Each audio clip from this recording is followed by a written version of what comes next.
I want you to ask. Yes. Is it catching? Bola sababsiz ko'zini pirpiratishi va turli ovozlar chiqarishi bu shunchaki yomon odat emas, balkim Tourette sindromi bo'lishi mumkin. Tourette sindromi bu markaziy nerv tizimining genetik kasalligi bo'lib, dopamin disbalansi bilan bog'liq bo'ladi. Asosan 5 yoshdan 10 yoshgacha bo'lgan o'g'il bolalarda uchraydi va turli xil motor tiklar, ya'ni ko'zni pirpiratish, labni uchirish, boshni ixtiyorsiz turli xil harakatlari va vokal tiklar, ya'ni sababsiz ovoz chiqarish va xo'rozga o'xshab qichqirish bilan namoyon bo'ladi. Xo'sh, bu kasallikning davosi bormi?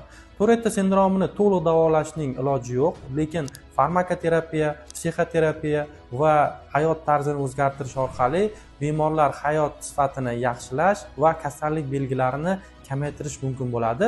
Ba'zida yosh o'tishi bilan kasallik belgilari o'z-o'zidan kamayadi. Bu toifadagi bemorlarni masxara qilmaslik va ota-onalari tomonidan koyimaslik juda ham ahamiyatga ega hisoblanadi.